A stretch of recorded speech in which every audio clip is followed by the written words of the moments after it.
আজকে নতুন একটা টপিক নিয়ে আলোচনা করব, সেটা হলো ট্রানজিটিং। এইটা খুবই গুরুত্বপূর্ণ একটা বিষয় কিন্তু, কারণ আমরা ট্রানজিট পয়েন্টটাকে যদি হালকাভাবে দেখি, বড় ধরনের ডিজাস্টার হতে পারে। প্যাসেঞ্জার এয়ারপোর্ট থেকে অফলোড হয়ে যেতে পারে যদি আপনি ঠিকঠাক মতো ট্রানজিটটাকে খেয়াল না করেন। সেটা কিভাবে আমি একে একে আলোচনা করব। এই ট্রানজিটটা জানা খুবই গুরুত্বপূর্ণ এই কারণে, আপনি যদি নিজেই অনলাইন থেকে টিকিট করেন, তাদের জন্যও এটা খুবই শিক্ষণীয় একটা বিষয়। আপনাদের এই বিষয়গুলো জানার খুবই দরকার।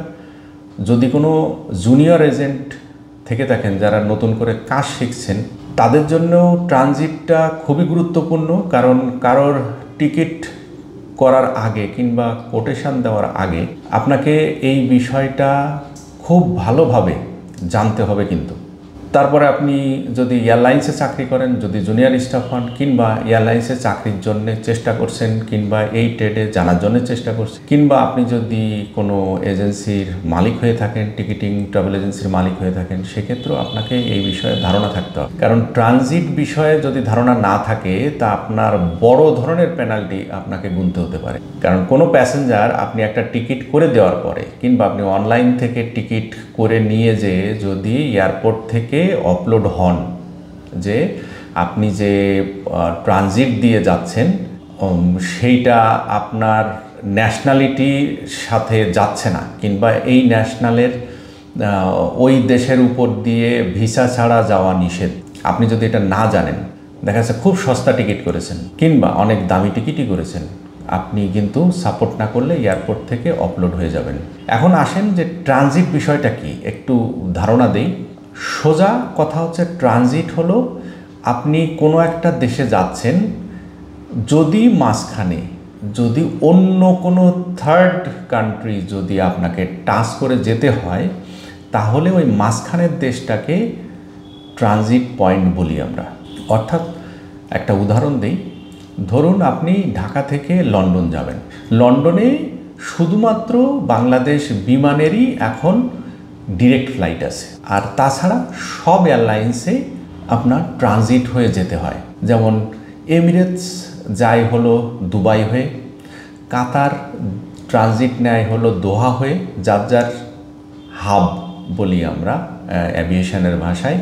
এটা হলো হাব পয়েন্ট, যার যার দেশের কানেক্টিং যে পয়েন্টগুলো, সেটা তার্কিশ যায় ইস্তানবুল হয়ে, তুরস্কের এয়ারলাইন্স যার যার হাব পয়েন্ট। এরকম আপনার ইতিহাদ যায় হলো আবুধাবি হয়ে, ক্যাথে প্যাসিফিক যায় হলো হংকং হয়ে, সিঙ্গাপুর এয়ারলাইন্স যায় সিঙ্গাপুর হয়ে, মালয়েশিয়া যায় কুয়ালালামপুর হয়ে। তো এরকম প্রতিটা এয়ারলাইন্সই তার নির্দিষ্ট হাব আছে, ওই হাব হয়ে তাদের খরচ কমানোর জন্যে একটা কানেক্টিং ফ্লাইটে যেতে হয়। এখন কথা হচ্ছে, বাংলাদেশি এটা কিন্তু সব দেশই দের নিষেধাজ্ঞা নাই। যেমন সবচেয়ে দামি পাসপোর্টের ভিতর ধরতে গেলে জাপান, আমেরিকা, কানাডা, অস্ট্রেলিয়া, এই ইউরোপের বিভিন্ন দেশের যে পাসপোর্টগুলো আছে, এরা ম্যাক্সিমাম দেশেই উপর দিয়ে যেতেই, কিংবা ট্রানজিটিং পয়েন্ট তো দূরের কথা, এটা ম্যাক্সিমাম দেশেই এরা অন অ্যারাইভেল পেয়ে থাকে। কিন্তু আমাদের বাংলাদেশি পাসপোর্টের ক্ষেত্রে নানাবিধ রেস্ট্রিকশন আছে নানা দেশের। আপনাকে এই বিজনেস করার ক্ষেত্রে, কিংবা আপনি যদি ট্রাভেল এজেন্টও হন, কিংবা আপনি স্মার্ট লোক, আপনি অনলাইন থেকেই মাঝে মাঝে টিকিট করেন, তাদের এই বিষয়টা মাথায় রাখা খুবই জরুরি বলে আমি মনে করি। একটু ধৈর্য ধরে শুনুন পয়েন্টগুলো, তাহলে বুঝতে পারবেন যে আপনি জেনে করেন আর না জেনে করেন, এতদিন যেটা করেছেন হয়তোবা না বুঝে করেছেন, কিন্তু দেখা যাচ্ছে যে সঠিক পথে বের হয়ে যাওয়ার কারণে আপনার কোনো বিপদে পড়তে হয়নি। কিন্তু আজকে বিপদে পড়েননি বলে কালকে যে বিপদে পড়বেন না, এবং এটা হলো মহা বিপদ। আপনাকে অপলোড করে দিলে আপনার সমস্ত প্ল্যান, সমস্ত কিছু শেষ হয়ে যাবে একটা ভুলের কারণে। একটা পয়েন্টে আমাদের দেশে উইদাউট ভিসাতে আমরা 24 আওয়ার্স থাকতে পারি। ধরুন যেমন দুবাইতে যখন কোনো থার্ড আমরা কোনো দেশে যাই, Europe, America, Canada, what ever, সেই ক্ষেত্রে আপনি ঘন্টার যে কোনো কানেকশন ফ্লাইট নিতে পারেন। এটা কিন্তু আমি আজকে আলোচনা করছি বাংলাদেশি পাসপোর্ট অর্থাৎ বাংলাদেশি ন্যাশনালদের জন্য। অন্য দেশের এক দেশের ট্রানজিটিং সিস্টেম এক রকম, তবে অ্যাভারেজ ট্রানজিটিং সিস্টেম হলো সর্বোচ্চ 24 ঘন্টা, 24 আওয়ার্স উইদাউট ভিসাতে আপনি থাকতে পারবেন। এর ভিতরে কথা কিছু কিছু ট্রানজিট পয়েন্টে, যেমন আপনি তার্কিশে যদি সেম এয়ারলাইন্স হয় আপনি 24 আওয়ার্স ট্রানজিটে যেতে পারবেন। আপনি কাতার যদি হয় তাহলে আপনি 24 আওয়ার্সের সেম ক্যারিয়ার হলে ব্যবহার করতে পারবেন। আপনি যদি এমিরেটস হন তাহলেও আপনি 24 আওয়ার্স উইদাউট ভিসা আপনি ট্রানজিট পাবেন। সিঙ্গাপুরেও একই অবস্থা, থাইল্যান্ডে একই অবস্থা, মালয়েশিয়া একই অবস্থা। তবে কথা হচ্ছে যদি সেপারেট টিকিট হয়, ধরুন ঢাকা থেকে আপনি থাইল্যান্ড গেলেন, থাইল্যান্ডে যেয়ে আপনি থাই এয়ারওয়েজে গেলেন, ঢাকা থেকে থাইল্যান্ড ব্যাংকক থেকে আপনি ধরেন ভিয়েতনাম যাচ্ছেন, ভিয়েতনামে আপনি সেপারেট একটা টিকিট করেছেন আপনি পয়সা বাঁচানোর জন্য, যেটা জেনারেলি অনলাইনের ক্লায়েন্টরা স্মার্ট, তো ওরা এই কাজটাই করে থাকে। কিছুদিন আগে একটা বেশ জনপ্রিয় একজন অ্যাঙ্কার, উপস্থাপিকা, খুবই স্মার্ট উপস্থাপিকা, উনি নিজে তার ফেসবুকে একটা স্ট্যাটাস দিয়েছেন। এই ট্রানজিটে আটকে যাওয়ার ঘটনাটা উনি ফেসবুকে বর্ণনা করেছেন। তো যেহেতু ওনার নামটা আমার মনে নেই, ইয়াং একটা ডাইনামিক একটা উপস্থাপিকা, খুবই সুন্দর উপস্থাপনা করেন এবং যথেষ্ট বুদ্ধিমতী মেয়ে। সে অনলাইনে টিকিট করেছে। একটু ঘটনাটা বললে আপনাদের জন্য সুবিধা হবে, অ্যাসেস করতে সুবিধা হবে, যার কারণে আমি কিছু কিছু উদাহরণ দিয়ে আমি বিষয়গুলো একটু বোঝানোর চেষ্টা করব। উনি ঢাকা থেকে কলকাতা থেকে উনি ভিয়েতনামের হ্যানয়ে একটা টিকিট করেছেন। উনি খুঁজতে আমরা যেটা হয় কি, প্রাইস সেন্সিটিভ যারা থাকে তারা অনলাইন থেকে আসলে সস্তা টিকিটগুলো পেয়ে থাকে, এটা বাস্তব কথা। টিকিটটা করেছেন অনলাইনে কলকাতা থেকে হ্যানয়। করার পরে উনি যখন এটা ইন্ডিগো এয়ারলাইন্স, আমি স্পেসিফিক নামও বলছি, ইন্ডিগোটা আসলে বাজেট ক্যারিয়ার। উনি টিকিট করে অনলাইনে টিকিট করে এয়ারপোর্টে গেছেন। ওনার ভাষ্য অনুযায়ী উনি এয়ারপোর্টে যাওয়ার পরে ওনাকে বোর্ডিং দেওয়া হয় নাই। কেন উনিও যথেষ্ট স্মার্ট মেয়ে, যেহেতু উপস্থাপনা করে, উনিও তো কমে ছাড়ার পাত্রী নন স্বাভাবিকভাবেই, কারণ নিশ্চয়ই কোনো প্রোগ্রাম আছে কিংবা কোনো গেট টুগেদার আছে, সে প্রয়োজনে তো মানুষ বিদেশ যায়। ওনাকে বলা হচ্ছে যে আপনি যেভাবে টিকিট করেছেন আপনাকে এইভাবে আমরা বোর্ডিং দিতে পারবো না। এখন যথাযথই উনি জিজ্ঞাসা করবে কেন, এটা জানার চেষ্টা করবে এবং এটাই স্বাভাবিক যে কেউ এটা জানার চেষ্টা করবে। ওনাকে এয়ারপোর্ট স্টাফ বলেছে আপনি যে অনলাইনের টিকিটটা করেছেন সেটা আসলে ট্রানজিটিং একটা প্রবলেম আছে, সেই প্রবলেমের কারণে আপনাকে বোর্ডিং পাস আমরা দিতে পারবো না। এখন কি প্রবলেম সেটা উনি প্রথমে বুঝতে পারে নাই। ওনাকে পরবর্তীতে উনি বলে কয়ে ওনাদের সাথে, কারণ ওই সময় আসলে কারোর সাথে কথা বলাও খুব টাফ, মানে এত ভিড় থাকে যে কেউ কাউকে সময় দিতে পারে না। তারপরে উনি ম্যানেজ করে কথা বলেছেন কেন আমাকে দেওয়া হচ্ছে না, তাহলে আমি সেই বিষয়ে আমি সলভ করতে পারতাম। ওনাকে বলা হলো যে আপনি যে টিকিটটা করেছেন সেটা হলো ঢাকা কলকাতা থেকে হ্যানয়, আপনি 2টা টিকিট করেছেন। আপনার যদি যেতে হয় তাহলে আপনাকে ইন্ডিয়ান ভিসা থাকতে হবে। এই তো ওনার মাথায় তো বজ্রপাত, কারণ ইন্ডিয়ার ওনার সম্ভবত ভ্যালিড ভিসা ছিল না, থাকার কথাও না। উনি যাবেন ভিয়েতনামে, ইন্ডিয়ান ভিসা কেন করবে, আর যাবে তো ট্রানজিটে, এটাকে সবাই যাচ্ছে, উনিও যাচ্ছে। এখন কি হয়েছে যে অনলাইনে কিছু টিকিট ইস্যু হয় সেপারেটলি। যদি উনি থ্রু টিকিট করতেন, অর্থাৎ আমরা যে টার্মসগুলো বুঝি সেটা হলো ঢাকা থেকে কলকাতা থেকে হ্যানয়, উনি যদি একটা টিকিটে ইস্যু করতেন, সেটা ইন্ডিগো হোক, এয়ার ইন্ডিয়া হোক কিংবা যে কোনো এয়ারলাইন্স হোক, সে ভিস্তারা হোক, অডিভার, যদি উনি এক টিকিটে ঢাকা কলকাতা থেকে হ্যানয় করতেন তাহলে কিন্তু ওনাকে বোর্ডিং পাস দিতে কোনো সমস্যা ছিল না। কী কারণে, কেন, এটা একটা পয়েন্ট আছে, এর তো বললেই হবে না কী কারণে। এইটার কারণ হচ্ছে যে সেপারেট টিকিট করার কারণে আপনাকে ওরা যে বোর্ডিং পাসটা দিবে, সেই বোর্ডিং পাসটা দিবে ঢাকা থেকে কলকাতা প্রথম টিকিটের যখন ওনারা যদি ভুল করে নেয়ও, প্রথম টিকিটের ঢাকা থেকে কলকাতা বোর্ডিং পাস দিয়ে ওনাকে ধরেন ভুল করে বোর্ডিং করে দিল, ওনাকে নিয়ে যাওয়ার পরে উনি যখন কলকাতায় যাবেন, কলকাতায় যাওয়ার পরে উনাকে কিন্তু নেক্সট বোর্ডিং পাস নিতে ওনাকে ইমিগ্রেশন ক্রস করতে হবে, কারণ চেক ইন কাউন্টারটা ইমিগ্রেশনের মানে আপনি যদি এয়ারপোর্টের ভিতরে থাকেন তাহলে ইমিগ্রেশন ক্রস করে তারপরে আপনাকে চেক ইন কাউন্টারে যেয়ে আপনার টিকিট দেখে সেখানে বোর্ডিং পাস নিতে হবে। এখন ইমিগ্রেশন ক্রস করতে গেলে আপনার তো ভিসা থাকতে হবে, ভিসা না থাকলে তো আপনি ইমিগ্রেশন ক্রস করতে পারবেন না। ভিসা না থাকলে ইমিগ্রেশন ক্রস করতে পারবেন না, যার কারণে আপনি পরবর্তী ফ্লাইটে আপনি উঠতে পারবেন না। আরও একটা প্রবলেম আছে, সেই ক্ষেত্রে আপনার যখন ঢাকা কলকাতা শুধুমাত্র বোর্ডিং দেওয়া হবে তখন কিন্তু আপনার ব্যাগের চেক ইন করা হবে কলকাতা পর্যন্ত। এই ব্যাগটা নিয়ে আবার পরবর্তীতে ফ্লাইটে দিতে গেলে সেটাকেও আপনাকে ইমিগ্রেশন ক্রস করতে হবে, আর ইমিগ্রেশন ক্রস করতে গেলে আপনার ভিসা তো মাস্ট। কাজেই আপনাকে ওইখান থেকে এয়ারপোর্ট থেকে আপনাকে আপলোড করতে এয়ারলাইন্স বাধ্য, না হলে ইমিগ্রেশন ওই প্যাসেঞ্জার যদি কোনো কারণে ভুলের কারণে কলকাতায় চলে যায়, মানে যে কোনো ডেস্টিনেশন, জাস্ট আমি একটু উদাহরণ দিচ্ছি কলকাতার কথা, এয়ারলাইন্সের কারণে কোনো কারণে যদি ওই প্যাসেঞ্জার চলে যায়, যদি ভিসা না থাকে এবং পরবর্তী বোর্ডিং পাস ওর কাছে না থাকে, ব্যাগেজ যদি থ্রু না হয়, ওই প্যাসেঞ্জারকে মানে ওইখান থেকে ডিপোর্ট করাবে এবং সমস্ত দায়িত্ব ওই এয়ারলাইন্সকে প্যানালাইজ করবে ইমিগ্রেশন। এর দায়িত্ব তো কেউ নেবে না, এটা কিন্তু একটা সিরিয়াস ব্যাপার। কাজে ওদের দায় এড়ানোর জন্য এই উপস্থাপিকাকে আপলোড করে দিয়েছে যে কি করতে হবে। এখন উনি বলতেছে যে ভাই আমার তো এই অবস্থা, আমাকে তো যেতেই হবে, এখন এটা অল্টারনেটিভ কি আছে। উনি বলতেছে যে আপনাকে এই টিকিটটা সেপারেট টিকিটে আমরা নিতে পারবো না, আপনি যদি এটাকে একটা টিকিটে করতে পারেন, অর্থাৎ ঢাকা কলকাতা থেকে হ্যানয় করতে পারেন, তাহলে আপনাকে আমরা বোর্ডিং দিতে পারবো। তাহলে এখন কি করা, এখন তো উনি অনলাইনেও কিছু করতে পারবে না, কিছু করতে পারবে না। ওনাদের সাথে কথা বলে ওনাদেরকে ম্যানেজ করে উনি তখন 20 না 25,000 টাকা এক্সট্রা দিয়ে, যে টাকা বাঁচানোর জন্যে উনি এত কিছু করলেন, ওই টিকিট তো হবে না, অ্যাডিশনাল আরও 20-25,000 টাকা দিয়ে ওনার এই এক টিকিটে করে তারপরে ওনাকে বোর্ডিং পাস দেওয়া হয়েছে। এটা একটা জাস্ট আমি একটা উদাহরণ হিসেবে, একেবারে রিয়েল উদাহরণ হিসেবে আপনাদের রিসেন্টলি এই ঘটনা ঘটছে। এরপরে ধরেন আপনাকে আমি আরেকটা উদাহরণ দিই।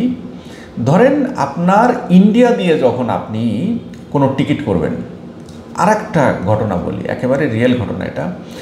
আমেরিকা থেকে 4 জনের একটা ফ্যামিলি, ওনারা অনলাইনে টিকিট করছেন নিউ ইয়র্ক থেকে দিল্লি, দিল্লি থেকে ঢাকা, ঢাকা থেকে দিল্লি, দিল্লি থেকে মুম্বাই, মুম্বাই থেকে নিউ ইয়র্ক। ফ্লাইটটা এরকম দেখা যাচ্ছে, এটা কম্পারেটিভলি অনলাইনে কম্পারেটিভলি কম পেয়েছে। ওনারা ইউএস পাসপোর্ট হোল্ডার। আমি বাংলাদেশ ছেড়ে এবার ইউএসএ পাসপোর্টের একটা উদাহরণ দিচ্ছি, ট্রানজিটিংয়ে কী ধরনের প্রবলেম হতে পারে। ওনারা বলেছে ইউএস পাসপোর্ট আমি তো যখন তখন যেখানে সেখানে ট্রানজিট পেতে পারি, এটা কোনো ইস্যু না, কিংবা আমাকে আটকাবে কে, এই একটা থাকে, না জানলে যেটা হয় আর কি। উনি টিকিট করে উনি বাংলাদেশে চলে আসছেন, নিউ ইয়র্ক দিল্লি, দিল্লি থেকে ঢাকা, স্মুথলি চলে আসছে, কোনো সমস্যা নেই, এক টিকিট। এখন উনি যাওয়ার সময় যখন ঢাকা এয়ারপোর্টে যখন উনি যাচ্ছেন, ফিরে যাচ্ছেন, তখন ওনার বুকিং দেওয়া আছে, কনফার্ম টিকিট আছে এবং এটা এক টিকিটেই করা আছে। আগের কিন্তু সেপারেট টিকিটের একটা উদাহরণ দিলাম, এইটা হলো একই টিকিটে করা আছে, কম টাকায় টিকিট পাওয়া গেছে, সার্টেনলি অনলাইন তাকে বেস্ট ফেয়ার দিয়েছে, ইস্যু করেছে, কোনো সমস্যা নেই। এয়ারলাইন্সের বোর্ডিং নিতে গেছে, ওনাদের 4 জনকেই আপলোড করে দেওয়া হয়েছে। কী কারণে উনি তো বুঝতে পারেন না, আগে তো বুঝতে পারলে তো উনি এই কাজ করতেন না, অবশ্যই করতেন না। এটা বিশাল একটা মানে হেডেক প্লাস হলো ফাইন্যান্সিয়াল এবং মানে কি বলবো, মানে এটা মানে ভয়াবহ। কেউ যদি অফলোড হয়ে থাকেন কখনো, তার অভিজ্ঞতা যে কি মানে অসম্ভবভাবে বাজে, সেটা আপনার যে অফলোড হন সে জানে। আসলে ওখানে কেউ হেল্প করার নেই, কেউ আপনার কথা শুনবে না, নিয়মের বাইরে গেলে অফলোডেড। তো যাই হোক, উনি ওইখানে ওনাদের যেহেতু বোর্ডিং টোডিং আপলোড হয়ে গেছে, পরে যে ওনার যখন একটু হালকা হয়েছে, প্যাসেঞ্জার হয়ে গেছে, উনি তখন চেষ্টা করছেন যে আসলে কি হয়েছে আমাকে একটু বলেন, আমি তাহলে সলভ করি। বলছে যে আপনার যেটা হয়েছে যে কোনো দেশের international point, international two international transit দিবেন কাউকে, কিংবা অনলাইনে আপনি যদি নিজের টিকিট নিজে করেন, যখন নিবেন তখন খেয়াল করবেন যে ট্রানজিটিং পয়েন্টটা ইন্টারন্যাশনাল টু ইন্টারন্যাশনাল এবং এক টিকিট। এইখানে প্রবলেমটা কি হয়েছে দেখেন, ঢাকা থেকে দিল্লিতে ওনাদের ইমিগ্রেশন হবে, অর্থাৎ ব্যাগ নিতে হবে, আর ব্যাগ নিতে হলে ওনাকে ইমিগ্রেশনের বাইরে যেতে হবে। এখন রুলস হচ্ছে ইন্ডিয়ায় হোক, আমেরিকায় হোক, কানাডা হোক, ফার্স্ট ইন্টারন্যাশনাল পয়েন্টে আপনার ইমিগ্রেশন হয়ে যাবে যদি 24 ঘন্টার ভিতরে আপনার অনওয়ার্ড কনফার্ম টিকিট না থাকে। আর যখন 24 ঘন্টার ভিতর ইন্টারন্যাশনাল পয়েন্ট থেকে ওই সেম এয়ারপোর্ট থেকে আবার যখন 24 ঘন্টার ভিতরে আপনার পরবর্তী ফ্লাইট না থাকবে কনফার্ম টিকিট, আপনার যদি ভিসা না থাকে তাহলে আপনি অপলোডেড হবেন। এখন কথা হচ্ছে, অনেকে বলতে পারেন যে আমেরিকার জন্যে ইন্ডিয়ার ভিসা, আমরা তো ইন্ডিয়াকে তো গুনি না, আর ইন্ডিয়ার ভিসাও লাগে, আমাদের বাংলাদেশি নাই, আমাদের ছোট দেশ, আমাদের ভিসা লাগে, তাই আমেরিকারও ইন্ডিয়ার ভিসা লাগে? ইন্ডিয়ার ভিসা লাগে, তবে ওরা একটা কাজ করতে পারে, ওরা অনলাইনে অ্যাপ্লাই করতে পারে। অনলাইনে খুব দ্রুত ভিসা প্রসেস হয়। ওনাকে যখন এটা আপলোড করা হয়েছে এবং বলতেছে আপনি যদি উইদাউট ভিসায় আপনি যদি এই পয়েন্ট দিয়ে এই জায়গা দিয়ে যেতে চান তাহলে আপনার অবশ্যই ভিসা লাগবে, কারণ দিল্লি থেকে মুম্বাইয়ের যে ফ্লাইটটা, ওই ফ্লাইটটা হলো ডোমেস্টিক, ওটা ইন্টারন্যাশনাল প্যাসেঞ্জারদেরকে ওই ফ্লাইটে উঠতে দেওয়া হয় না। এখন কি করে, এখন তো হিউজ টাকার ব্যাপার, চারজন লোক যে টাকা বাঁচানোর জন্যে উনি এই কাজটা করছেন, সেই টাকা তো যাবেই, মানে পুরা ভয়াবহ অবস্থা, ডিজাস্টার হয়ে যাবে একেবারে। উনি কি করলেন, উনি বেশ স্মার্ট লোক, উনি কি করলো, উনি আপলোড হয়েই যে কাজটা করলো, উনি ইন্ডিয়ার ভিসার জন্য অ্যাপ্লাই করে দিল। ইন্ডিয়ার ভিসার জন্য অ্যাপ্লাই করে দিয়ে উনি 2-4 দিন পরেই উনি হলো ওই সেম রুটে, কারণ সেম ওই রুটটা দিলে ফেয়ারটা কম আসে, আর আপনি যদি ডিরেক্ট যান ফেয়ারটা অনেক বেশি আসে। উনি কী করলো, উনি ডেটটা চেঞ্জ করে ফেলে এবার ইন্ডিয়ার ভিসার জন্য অনলাইনে অ্যাপ্লাই করে দিল। ইন্ডিয়ার ভিসা নিয়ে উনি পরবর্তী ফ্লাইটে উনি চলে গেলেন, কিন্তু মাঝখানে যাওয়া অবস্থা হয়েই গেল। প্রত্যেকের তো হয় মিটিং থাকে, বাড়ি ফেরার ইচ্ছে থাকে, ফাইন্যান্সিয়াল একটা ইউরোপ, আমেরিকার, কানাডা যেখানেই থাকুন না কেন, আপনার টাকা কিন্তু সবারই হিসাব আছে, তো অনেক পয়সা খরচ, উনি এটা গেল। এখন এইগুলো হলো বাস্তব উদাহরণ। এরপরে আর একটা জিনিস দেখেন, ট্রানজিটিং খেয়াল না করলে কি হয়, রিসেন্টলি ক্যাথে প্যাসিফিকের নাম অনেকেই শুনেছেন হয়তো, বাংলাদেশ থেকে। এটা হলো হংকং বেজ একটা এয়ারলাইন্স। হংকং দিয়ে এদের কিন্তু এটা কিন্তু 5 স্টার এয়ারলাইন্স, মানে আমাদের দেশে এটা কম পপুলার। আমাদের দেশে আসলে তার্কিশ, কাতার, এমিরেটস, ইতিহাদ, মালয়েশিয়া, সিঙ্গাপুর এইসবগুলো খুব পপুলার, কিন্তু ক্যাথে প্যাসিফিকটা ওরা খুব চুজি। ওরা যে কাজটা করে, ওদের ভিসা পাওয়াও হংকংয়ে বেশ টাফ, সহজে পাওয়া যায় না। কিন্তু ওদের কানাডিয়ার কিছু পয়েন্টে আছে, ইউরোপের কিছু পয়েন্ট আছে, আর অস্ট্রেলিয়া এবং আমেরিকার কিছু পয়েন্টে ভালো ভালো ফেয়ার দেয়। এখন কি হয়েছে, আবার এই যে কিছু কিছু পয়েন্টে, ধর চায়নার কিছু পয়েন্টে ভালো ফেয়ার দেয়, আপনার এই যে ভিয়েতনাম এইসব আশেপাশে ভালো ফেয়ার দেয়। এখন প্রবলেম হচ্ছে যে আপনার যতই ডেস্টিনেশনে ভিসা থাক না কেন, এই জায়গায় ওরা একটা রুলস অ্যাপ্লাই করে দিয়েছে রিসেন্টলি, সেটা হলো বাংলাদেশি পাসপোর্ট হলেই উইদাউট ভিসায় ওই ফ্লাইটে উঠতে পারবে না, যদি না তার ডেস্টিনেশন যদি অস্ট্রেলিয়া হয়, তাহলে এটাকে আমরা TWOV বলি, ট্রানজিট উইদাউট ভিসা। অর্থাৎ যদি আপনার অস্ট্রেলিয়ায় যান, ফ্লাই করেন, তাহলে আপনার ট্রানজিট ভিসা মাপ।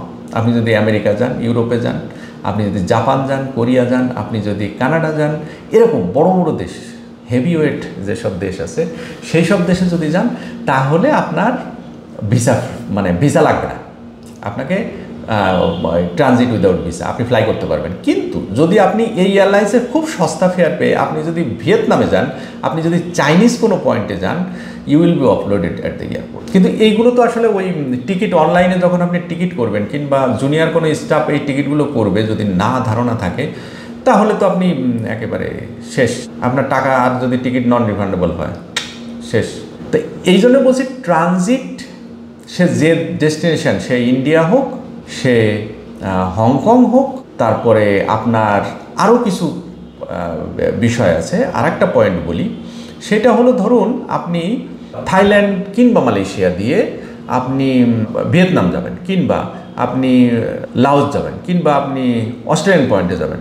এইখানে কি হয় যে আপনি ঢাকা থেকে যদি থ্রু টিকিট কিনেন, ধরেন ঢাকা থেকে আপনি কুয়ালালামপুর কিনেন, কুয়ালালামপুর সেম ক্যারিয়ারে, সেম এয়ারলাইন্সে আপনি সেম টিকিটে আপনি চলে যাচ্ছেন যে কোনো পয়েন্টে, থার্ড কোনো কান্ট্রিতে যাচ্ছেন, তাহলে কিন্তু সমস্যা নেই। কিন্তু এইখানে ট্রানজিট উইদাউট ভিসা আছে, আপনার ভিসা লাগবে না, 24 ঘন্টার ভিতরে আপনি ট্রানজিট নিতে পারবেন বাংলাদেশি পাসপোর্ট হিসেবে। কিন্তু সেপারেট টিকিট করলে এইখানে দুইটা কথা, ঢাকা থেকে কুয়ালালামপুর কিংবা ধরেন ব্যাংকক একটা টিকিট করলেন, করে আপনি আরেকটা এয়ারলাইন্সে, যেটা সস্তা অনলাইন থেকে, আরেকটা এয়ারলাইন্সে অনওয়ার্ডটা ধরেন ভিয়েতনাম এয়ারলাইন্সে করলেন কিংবা অন্য কোনো এয়ারলাইন্সে করলেন, করে প্যাসেঞ্জারকে ছেড়ে দিলেন। এখানেও কিন্তু আপনি অপলোড হবেন। কী কারণে? কারণ আছে, প্রত্যেকটা জিনিসের একটা লজিক আছে। কী কারণে? আপনি যখন ঢাকা থেকে ব্যাংকক ধরেন মালয়েশিয়ান এয়ারলাইন্সে গেলেন, ওইখান থেকে একটা ভিয়েতনাম এয়ারলাইন্সে, ভিয়েতনামে খুব সস্তা কিছু ফেয়ার দেয়, এই জন্য বারবার ভিয়েতনাম এয়ারলাইন্সের কথা বলছি। ভিয়েতনামে একটা এয়ারলাইন্সে আপনি ওইখানে সেক্টর ফেয়ার করলেন, কুয়ালালামপুর থেকে ধরেন হ্যানয়, আপনাকে কি করবে, এইখান থেকে ফ্লাইট করতে দিবে না যদি আপনার মালয়েশিয়ার ভিসা না থাকে। কি কারণে? কারণ হচ্ছে ঢাকা থেকে যখন আপনাকে বোর্ডিং পাস দিবে, সেটা মালয়েশিয়ান এয়ারলাইন্স শুধু কুয়ালালামপুর পর্যন্তই বোর্ডিং পাস দিতে পারবে, কিন্তু ওয়ানওয়ার্ড ভিয়েতনাম এয়ারলাইন্স বাংলাদেশের কোনো এয়ারলাইন্স, কোনো সেলিং পয়েন্ট নাই, এয়ারলাইন্সে পার্টিসিপেশন নেই, এবং আপনি যেহেতু বোর্ডিং করতেছেন মালয়েশিয়ান এয়ারলাইন্সে, সেহেতু ভিয়েতনামের বোর্ডিং পাস এরা দিতে পারবে না। কাছাকাছি আপনাকে ওইখানে যে আপনাকে বোর্ডিং পাস নিতে হবে, আর বোর্ডিং পাস নিতে হলে ইমিগ্রেশন ক্রস করতে হবে, আর ইমিগ্রেশন ক্রস করতে গেলে আপনার ভিসা লাগবে। ভিসা না থাকলে ইউল বি আপলোডেড। তা আপনি তো বলছেন যে আমি 24 ঘন্টার ভিতরে ট্রানজিট নিচ্ছি, তাহলে আমার সমস্যা কোথায়? সমস্যাটা হলো এই জায়গায় যে লজিক্যালি আপনাকে ইমিগ্রেশন ক্রস করতে পারবেন না, যেহেতু উইদাউট ভিসায়, সেহেতু আপনাকে আপলোড করা হবে।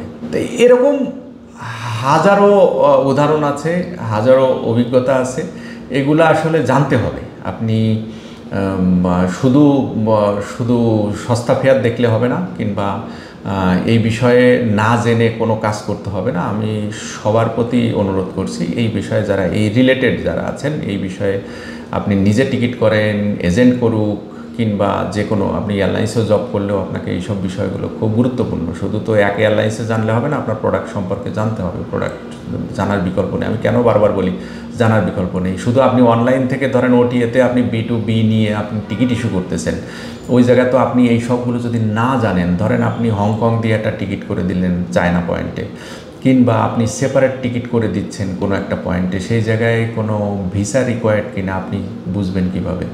এই সবগুলো জানতে হবে, এবং এই জানার আগ্রহ থাকতে হবে, বুঝতে হবে। যাই হোক, এই বিষয়গুলো জানারও একটা আমাদের যে জিডিএস আছে, জিডিএসের জানার বিষয় কীভাবে আপনি জানবেন, আমি এইগুলো কিভাবে জানলাম, কিংবা এমন একটা জায়গা যে জায়গায় কমন না, সেই জায়গায় আপনি একটা প্যাসেঞ্জার, কারণ আমরা তো যে কাজগুলো করি ধরেন ওয়ার্ল্ড ট্যুর, যেখানে বাংলাদেশের যেসব এয়ারলাইন্সের নামই শোনেন নাই, সেই সব এয়ারলাইন্সের টিকিট আমরা করে দিই। এটাই আমাদের বিশেষত্ব। স্পেশাল কিছু করা, কঠিন কিছু করা, ওই ঢাকা দিল্লি ঢাকা, আমি সবসময় বলি ঢাকা কলকাতা ঢাকা, ওই ঢাকা চিরং ঢাকা আমরা তো করি না। আমরা যত কঠিন কাজ হবে, যখন কেউ পারবে না কোনো কাজ, কিংবা আমি অমুক জায়গায় যাব, অমুক একটা পিকুলিয়ার একটা এয়ারলাইন্স আছে, আমরা টিকিট করে দিব। আপনি শুধু বাজেট দিবেন, আপনার শুধু বলবেন যে আমি ওই জায়গায় যাব, বাজেট কোনো ব্যাপার না, কিংবা একটা লিমিটেড বাজেটের ভিতরে আপনি যেতে চান। এইসব কাজ আমরা খুব এনজয় করি। কঠিন কাজ, যে কাজ কেউ পারবে না, দেখা যায় এয়ারলাইন্সের সিট নেই, কান্নাকাটি করে বেড়াচ্ছে, এমনও আছে। এখন গল্প করলে অনেক বেশি হয়ে যাবে। একদম 15 জনের গ্রুপ করছিলাম, শর্ট করে বলি 15 জনের গ্রুপ করেছিলাম। সে ঘুরে বেড়াচ্ছে সমস্ত এজেন্সি বেশ আগে 15 জনের গ্রুপ করে দিয়েছি, সে ঢাকা দুবাই ঢাকা, কোনো সিট নাই। এটা হলো টেকনিক। এখনকার ট্রাভেল এজেন্টরা কাজ করতে চায় না, কাজ জানে না, ওরা ওটিএ নির্ভরশীল। ওটিএতে সব কিছু হয় না। ওটিএতে এই যে আমি যে কাজগুলো কথা বলছি, এগুলো ওটিএতে হয় না। ওটিএ তার নির্দিষ্ট ফরম্যাটে ফেয়ার দেবে, আপনার ক্রিয়েটিভ কিছু নাই। আপনাকে শিখতে হবে, এগুলো জানার আগ্রহ থাকতে হবে, শুধু তো বললে হবে না। তো যাই হোক, আমাদের জানার আগ্রহ ছিল, আমরা জেনেছি, যার কারণে এই এক্সেপশনাল কাজগুলো আমরা এনজয় করি। এটা করতে পারলে ভালো লাগে। এই ক্রিটিক্যাল বিষয়গুলো জানারও সিস্টেম আছে। আমি এই ট্রানজিটগুলো কিভাবে জানবেন, কোন জায়গায় থেকে কোন জায়গায়, কোন ন্যাশনালিটির ক্ষেত্রে কী নিয়ম আছে, তারপর আপনার কোন দেশে ট্রানজিট নিলে কী নিয়ম, কিছু জায়গা আছে, যেমন আপনি লন্ডন দিয়ে আপনি আমেরিকায় যাওয়ার সময় ট্রানজিট নিতে পারবেন উইদাউট ভিসা। সেটার একটা নিয়ম আছে, সেটা হলো, আমি তাও একটু বলে দিই, সেম ক্যালেন্ডার ডে হইতে হবে। আপনি একটা টিকিট করছেন, দেখা যাচ্ছে সে ফ্লাই করে গেছে, আপনি অনলাইনে একজন টিকিট করে সে তাকে এয়ারপোর্টে আটকে দিয়েছে, ওই একই টিকিট, একই ইসে, কই ভাই আমি তো 24 ঘন্টার ভিতর ট্রানজিট নিচ্ছি, তাহলে ভাই আমার কী হলো? এই জায়গায়ও কিন্তু কিছু বিষয় আছে যে আপনাকে জানতে হবে, কেন আপনি আপলোডেড হলেন আর অন্যজন চলে গেল। এই একই ওই লন্ডন দিয়ে একটা জিনিস মাথায় রেখেন, লন্ডন দিয়ে যখন কোনো ট্রানজিট দিবেন, যদি ভিসা না থাকে সেই ক্ষেত্রে 24 আওয়ার্স হলো নিয়ম থাকে যে ট্রানজিট উইদাউট ভিসা, কিন্তু 12 ঘন্টার ভিতরে এই বিশেষ করে লন্ডনের জন্যে বাংলাদেশি পাসপোর্টের ক্ষেত্রে 12 ঘন্টার ভিতরে আপনাকে নেক্সট কানেক্টিং ফ্লাইটে আপনাকে কনফার্ম টিকিট থাকতে হবে, এবং সেটা হলো সেম ক্যালেন্ডার ডে। কথাটা মনে রাখেন, সেম ক্যালেন্ডার ডে, অর্থাৎ রাত 12:01 থেকে মানে পরবর্তী রাতের 12টা বাজার আগ পর্যন্ত, এই যে 12 ঘন্টা, যদি সে মধ্যরাতে 2টার সময় নামে তাহলে তার রাত 12টার আগে ওই দেশ ছেড়ে চলে যেতে হবে, অর্থাৎ কনফার্ম অনওয়ার্ড টিকিট থাকতে হবে, তাহলে আপনি এটা করবেন। তাও অনেকজন বলতেছে যে ভাই আমিও তো 12 ঘন্টার ভিতরে ট্রাভেল করলাম, আগের দিন সন্ধ্যায় নামছে, তাহলে পরের দিন সকালবেলায় ফ্লাইট, মাঝখানে ওই যে 12টা বেজে গেছে না, আপনার টিকিটেরও 12টা বেজে গেল, কারণ সেম ক্যালেন্ডার ডে মিস করে গেল। সেম ক্যালেন্ডার ডে মিস করে যাওয়ার সাথে সাথে আপনি অপলোডেড। তো এইগুলো এরকম অনেক ব্যাপার আছে, অনেকগুলো ব্যাপার আছে। আমরা তো অধিকাংশ ওটিএ নির্ভরশীল। আমি কেন ওটিএ নির্ভরশীল হতে নিষেধ করি, এরকম বহুত এক্সপিরিয়েন্স আছে যেগুলো আমি চাই আপনাদের সাথে শেয়ার করতে। কেন আপনাকে জানতে হবে এটা, এই যে এই বিষয়গুলো টাইমাটিক বলি আমরা, টাইমাটিক অর্থাৎ আপনার ট্রানজিটিং কোন জায়গায় কীভাবে নিতে পারবেন, কোনটায় নিষেধাজ্ঞা আছে, কোনটা অ্যালাউ করে আপনাকে, এই সবগুলো বিষয়ে থাকে। এই জন্য একটা জিনিস যে আপনাকে ইংলিশ পড়া এবং ইংলিশ বোঝাটা একটু গুরুত্বপূর্ণ। এই জায়গায় কিছু টার্মস অ্যান্ড কন্ডিশন আছে, সেগুলো একটু পড়ে বুঝতে হয়। এইগুলো এটা না অক্সফোর্ডে পড়তে যেতে হবে, আমি সবসময় বলি অক্সফোর্ডে পড়তে যেতে হবে, মানে বেসিক ইংলিশ জানা থাকলে কিংবা পড়ে বুঝতে পারলে আপনি এগুলো এক্সপার্ট হয়ে যাবেন উইদিন শর্ট টাইম। তো যাই হোক, আজকে আর বেশি দীর্ঘায়িত করব না, এরকম অনেক উদাহরণ আছে। আর ফ্লাইট মিস করার বিভিন্ন বাস্তবমুখী কিছু ঘটনা আছে, যে যারা বিভিন্নভাবে কি কারণে ফ্লাইট মিস করছে। আমি যাওয়ার আগে জাস্ট একটা কথা না বললেই নয়, আমি সরি, আসলে লম্বা হয়ে যাচ্ছে, তারপরে এইটা দিয়ে আমি শেষ করি। সেটা হলো একজন আমার প্যাসেঞ্জার, উনি বাংলাদেশি পাসপোর্ট হোল্ডার, উনি আমেরিকার থেকে একটা খুব সস্তায় টিকিট করেছে, আমার কাছ থেকে নিয়েছে। তা আমরা জেনারেলি হয় কি, আমরা সরাসরি টিকিট করি, ধরেন নিউ ইয়র্ক থেকে এমিরেটস, কাতার, তার্কিশ যেসব এয়ারলাইন্স আসে, এইসব ফেয়ারগুলো আমরা স্টেট কার্ড দিয়ে দিতে, এইগুলো কি ফেয়ারটা আসলেই বেশি হয়, বেশ বেশি হয়। তো যার কারণে প্যাসেঞ্জাররা যারা ছাত্র আছে কিংবা যারা একটু স্মার্ট আছে তারা অনলাইনে চেক করে, এটা অস্বাভাবিক কিছু না, আমি সবসময় অ্যাপ্রিসিয়েট করি। এখন উনি কী করছে, উনি পিএইচডি করতে গেছেন, বেশ কয়েক বছর আগের ঘটনা। উনি অনলাইনে একটা টিকিট করেছেন, আমার খুব ক্লোজ এক ফ্রেন্ডের ছোটো ভাই আর কি। তা উনি আমার কাছে ফেয়ার নিছে, আমি তো ফেয়ার পাচ্ছি অনেক বেশি। আমি বলছি যে এরকম অবস্থা, ফেয়ার বেশি, আপনি দেখেন অনলাইন থেকে যদি পান তাহলে আপনি কিনে নিতে পারেন, কোনো সমস্যা নেই, কারণ আমি যদি ফেয়ার কম না দিতে পারি আমি আটকাবো কেন, পয়েন্ট একটাই। তা উনি কী করছে, অনলাইন থেকে টিকিট করছে, আমাকে বলছে এরকম অনলাইনে নাকি আপনার যে ফেয়ার দিয়েছেন ওই ফেয়ার থেকে অনেক কমে পাচ্ছি। আমি বলছি গো হ্যাড, কিনে নেন, কারণ আমি তো আর দেখতে পাচ্ছি না, কিন্তু অনলাইনের পোর্টাল কিন্তু হিসেবে আলাদা। উনি টিকিট করছে, টিকিট করছে, ঠিক আছে ভাই, ও টিকিট করে ফেলছে। আমি কিছু ভালো, খুব ভালো, ফেয়ার কম পেলে টাকা কিছু বাঁচাতে পারলে খুবই ভালো। তো উনি যথারীতি টিকিটটা করে এয়ারপোর্টে গেছে, এয়ারপোর্টে গেলে ওনাকে আপলোড করে দিয়েছে। এখন কি হবে, ওনার বাড়ি যাওয়ার টাইম, ছুটি ইসের ব্যাপার আছে, ওনাকে আপলোড করে দিয়েছে। কি হয়েছে, পরে আমি যখন ওর সাথে কথা বললাম, আমার ওই ফ্রেন্ডের সাথে কথা বললাম, বলছে কাহিনী হচ্ছে বাংলাদেশি পাসপোর্ট, ওর ইউএসএ ভিসা আছে, ওর কানাডার ভিসা নাই। যে ফ্লাইটটা উনি কম ফেয়ারে পাইছেন, কানেকশানটা এরকম যে ওনাকে জেএফকে থেকে অর্থাৎ নিউ ইয়র্ক থেকে ওনাকে টরন্টো নিয়ে যাচ্ছে, আমেরিকান এয়ারলাইন্সের টরন্টো যাচ্ছে, টরন্টো থেকে এমিরেটসে বাংলাদেশ। এই ফেয়ারটা অনেক সস্তা পেয়েছে, কারণ কানাডা দিয়ে ভায়া কানাডা, ট্রানজিট পয়েন্টটা কিন্তু কানাডা। এখন বাংলাদেশি পাসপোর্ট হোল্ডারদের কানাডাকে বিনা ভিসায় কে যেতে দিবে? উনি মনে করছে না, আমি থ্রু টিকিট যেহেতু করছি সেহেতু এই জায়গায় তো আর কোনো সমস্যা হওয়ার কথা না, যেহেতু আমি ট্রানজিট নিব, আমি তো আর ভিতরে ঢুকবো না। কিন্তু কানাডা কিংবা আমেরিকা ভিসা ছাড়া ও জায়গায় আপনি ট্রানজিটও নিতে পারবেন না। ট্রানজিট উইদাউট ভিসা এইসব দেশে অ্যালাউড না। আর একটা লেসেন, এটা মাথায় রেখেন, লন্ডন ছাড়া ইউরোপের আর সম্ভবত ওইটা হলো ইটালি, রিসেন্টলি ইটালি যোগ হয়েছে, এটা ছাড়া যদি ফুয়েলিং করতে থামে, আপনার নামার দরকার নেই, কোনো প্যাসেঞ্জার করে ইউরোপের কোনো দেশ যদি টাচ করে যায়, আপনি উইদাউট ভিসাতে আপনি অপলোডেড হবেন। এরকম এক এক দেশের এক এক রকম নিয়ম। উনি ওই টিকিট ইউজই করতে পারেনি এবং টিকিটটা নন রিফান্ডেবল। যে টাকাটা উনি বাঁচানোর জন্য এত কিছু করলেন, সে টাকা তো গেলই, প্লাস হলে এই টিকিটটাই নন রিফান্ডেবল। হয়তো বা 50,000 টাকা কিংবা 40,000 টাকা বাঁচিয়েছিলেন, হয়তো বা 1.5 লাখ টাকা ফেয়ার ছিল, উনি 1 লাখ টাকাই করেছেন। ওই 50,000 টাকা বাঁচাতে এই পুরো 1 লাখ টাকায় চলে গেল। এটা না জানার কারণে, এটা আমি হলে আমি একই কাজ হয়তো বা করতাম। কিন্তু বুঝতে হবে এগুলো একটু স্মার্ট হতে গেলে আপনাকে জ্ঞান থাকতে হবে, শুধু ভাব নিলে তো হবে না, এগুলো করতে হবে, জানতে হবে। উনি অপলোডেড টিকিটও নন রিফান্ডেবল।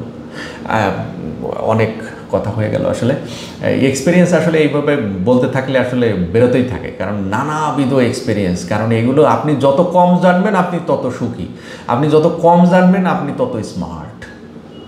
আপনি বলে না কথায় কথায় আমাদের ক্লায়েন্টরা আমাদের থ্রেট দেয়, আরে কি টিকিট বিক্রি করেন এত দামে, আমি তো সস্তায় পাচ্ছি। এরকম আরও অনেক ঘটনা আছে যে মানে প্যাসেঞ্জার অপলোডে কথা বললেই বাটে থাকবে। সেদিনও 2জন ম্যাডাম আমাদের কর্পোরেট এসে অনলাইন থেকে টিকিট করছে ব্যাংকক, এটা ব্যাংকক থেকে ঢাকায় আসার সময় এই অনলাইন থেকে টিকিট করছে। আমি ইয়েটার নাম বললাম না, পোর্টালটার অনলাইন পোর্টালের নাম বললাম না এখন, একেবারে বাস্তব ঘটনা। 2জন এসে দেখে যে কোনো টিকিটই নেই। কী হয়েছে, কী বিষয়? ওই টিকিট আমার স্টাফকে দেখিয়েছে যে দেখেন আমি কনফার্ম টিকিট আছে। আমি বলছি এই একটু বিষয়টা একটু ডিগ আউট করতো, কী কাহিনী, এরকম তো হওয়ার কথা না। এয়ারপোর্টে আসছে বলছে আপনার এই টিকিট তো এক্সপায়ার হয়ে গেছে, মানে এই টিকিটটা তো আজকের ডেটে কোনো বুকিংই নেই। ইয়েস বাংলার ফ্লাইটে টিকিট ইস্যু করছে অনলাইন পোর্টালে, পেমেন্ট দিয়ে টিকিটও বের হয়ে গেছে, এসে দেখে টিকিট নেই। এখন আমাদেরকে ফোন করছে, আমরা যেহেতু পুরানো এজেন্ট, আর ওইটা একটু কম দামে পেয়েছে অনলাইনে, ওরাও ব্যক্তিগত ট্যুর ছিল। আমি বলছি কম দামে পেলে আপনি নিয়ে নেন, আমরা বলে দিই যে নিয়ে নেন, কারণ আমি যেহেতু আমার যে নেট পেমেন্টও যদি না আসে, ধরেন ওনার পুরানো ক্লায়েন্ট হিসেবে আমি ধরেন ছেড়ে দিলাম, নেট পেমেন্টও যদি না আসে, তাহলে আমি কি বলবো, আমি তো লসে টিকিট বিক্রি করবো না। আমি ভাই তো অনলাইন পোর্টাল না, 1000 কোটি টাকার বিজনেস আমি করি না, আমি তো গরিব মানুষ, একটু লাভ টাভ না হইলে বাঁচবো কী করে সংসার বাচ্চা কাচ্চা নিয়ে। তা ওনাকে আমি ভদ্রভাবে বলেছি যে আপু আমরা আসলে পারতেছি না, আমার স্টাফের সাথে যোগাযোগ হয়েছে, উনি বলতেছে আপু আমরা তো পারবো না, আপনি অনলাইন থেকে নিয়ে নেন। অনলাইন থেকে নিয়ে উনি ঘুরে টুরে আসা, আমরা যাওয়ারটা করে দিয়েছি, আসারটা করেছে ওনারা অনলাইনে। আসার সময় আটক, সেই ক্ষেত্রে 3 ঘন্টা আগে জানিয়েছে যে এখন আমরা কি করব, আমাদেরকে কী করবো, আমি তো মেয়ে মানুষ, এখন আবার হোটেলে যাওয়া, টাকা পয়সাও তো শেষ করে ফেলে, এক গাদা ব্যাগ, শপিং টপিং করেছে, বেড়াতে গেছে, ভরপুর অবস্থা, এবার কী করবেন বলেন। সে আমার স্টাফকে ফোন করেছে যে ভাই বাসান, কীভাবে হোক যেভাবে হোক আমার এর পরের ফ্লাইটে আনেন। লাকিলি 3 ঘন্টা পরে বাংলাদেশ বিমানের ফ্লাইট ছিল 15টা সামথিং, মানে 3টা সামথিং, ওরা হলো 11টার সময় কথা হচ্ছে, 11টা একটু আর্লি, ওরা ওটা ইউএস বাংলার ফ্লাইটটা একটু আর্লি ছিল। লাকিলি 2-3টা সিট আমরা পেয়ে গেছি, কারণ বিমানের সিট সাধারণত পাওয়া যায় না, ভিআইপি এয়ারলাইন্স তো, ওরা সিট খালি যাবে কিন্তু সিট বিক্রি করবে না। তা লাকিলি আমরা পেয়ে গেছি, এটা আমাদেরও লাক ওদেরও লাক। সাথে সাথে আমি বললাম যে কী করবো, অনেক কথা বাই টিকিট ইস্যু করে ফেলেন। আমি বলছি টাকা, এটা আমি আমার স্টাফকে বললাম যে টাকা পয়সার হিসাব করে নিস, কারণ পরে এসে আবার ঝামেলা করে না করে। বলছেন না আমরা অবশ্যই স্পেশাল ফেয়ারই পেয়েছিলাম, মানে লাস্টের 2-3টা সিট মনে হয় কোনো কারণে ক্যান্সেল হয়েছে, লাস্ট মোমেন্টে কিছু কম টাকার টিকিট ছেড়ে দেয়, মানে ওই স্পেশাল অফারের কিছু টিকিট সবসময় পাওয়া যায় না। ওরাও লাকি আসলে, ওই দিন কেন জানি ওই ফ্লাইটটার সিট কয়েকটা খালি ছিল মানে খালি হয়েছে সম্ভবত, লাস্ট মোমেন্টে ক্যান্সেল হয়েছে। যার কারণে আমরা সাথে সাথে টিকিট করে ওদেরকে হোয়াটসঅ্যাপে পাঠিয়ে দিলাম, ওই 3 ঘন্টা পরে ওই ফ্লাইটে আবার ঢাকায় আসলো। কী বলবেন বলেন, কী বলেন? আপনি অনলাইন টিকিট করছেন, আপনি ভালো টাকা বাঁচিয়েছেন, খুবই ভালো, কিন্তু আপনি এই যে কুইক রেসপন্সগুলো আপনি কিভাবে পাবেন? আপনাকে হেল্প করার জন্য কেউ নাই তো এখানে, ওটার তো একটা ফরম্যাটে ইয়ে হয়। আপনি এই যে নন রিফান্ডেবল বলে এই যে 2টা টিকিটের মিনিমাম 50,000 টাকা লস করেছে ওরা 2টা টিকিটে, তাহলে এই যে ইয়েগুলো, ডিজাস্টারগুলো কীভাবে কী বুঝাবেন নিজেকে? তো যাই হোক, অনেক কথা হয়ে গেল। কথা বলতে থাকলে বলেই ফেলি, অনেক লম্বা হয়ে যায়, আপনারাও অধৈর্য হয়ে যান। খুব দ্রুত আজকে এখানেই শেষ করি, আবার নতুন টপিক নিয়ে যদি কোনো কিছু জানতে চান মেসেজ করতে পারেন, সময় পেলে উত্তর দেব। ধন্যবাদ, ভালো থাকুন।